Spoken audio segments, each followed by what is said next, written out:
Bismillahirrahmanirrahim. Assalamualaikum warahmatullahi wabarakatuh. Pohon papaya tiada berduri, tumbuh bersama bunga melati. Izinkan saya perkenalkan diri, moga-moga menyentuh hati. Nama diberi Aira Izara binti Muhammad Syafiq Amri. Saya berusia 12 tahun. Saya merupakan anak didik Sekolah Kebangsaan Pematang Tok Kandu yang terletak di Pematang Pauh, Pulau Pinang. Kod sekolah saya ialah PBA 0014.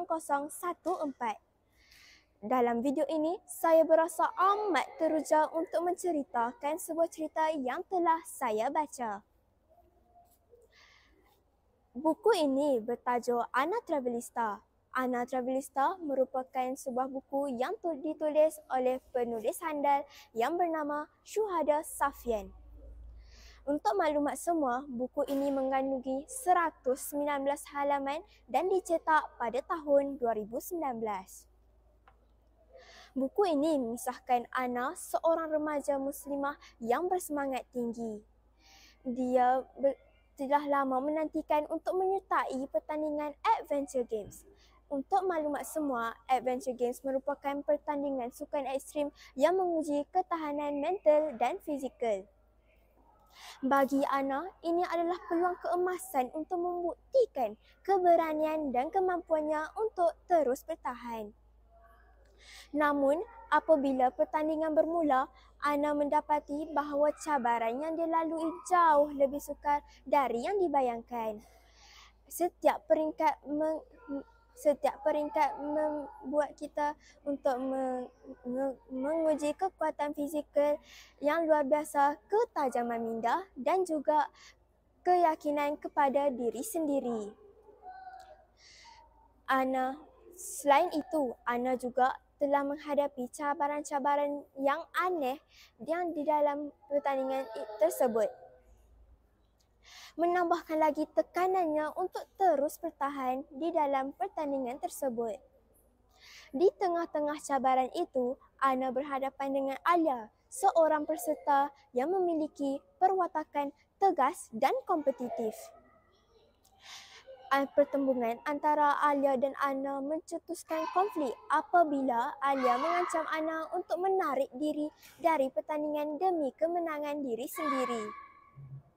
Alia dengan nada keras memberi amaran kepada Ana untuk menarik diri dan memberikan kemenangan kepada dirinya.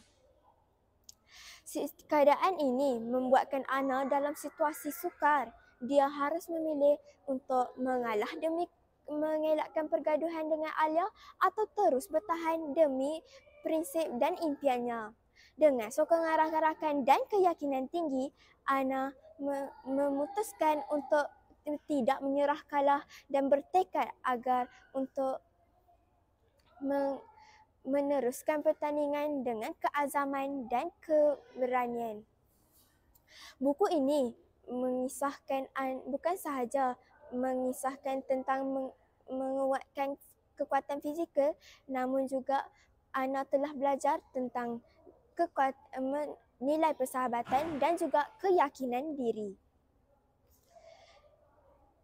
Buku Ana Travelista juga mengajar kita bukan untuk membentuk kematangan emosi sebagai seorang muslimah. Buku Ana Travelista ialah buku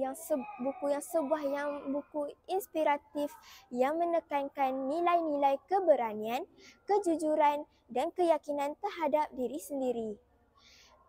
Ia mengajak pembaca merenung tentang nilai-nilai murni yang ada dan menerapkannya di dalam kehidupan seharian walaupun menghadapi cabaran yang sukar. Bagi saya, buku ini mempunyai banyak pengajaran dan juga inspirasi dan motivasi untuk kita semua. Sekian dari saya, Aira Izara binti Muhammad Syafiq Amri. Terima kasih.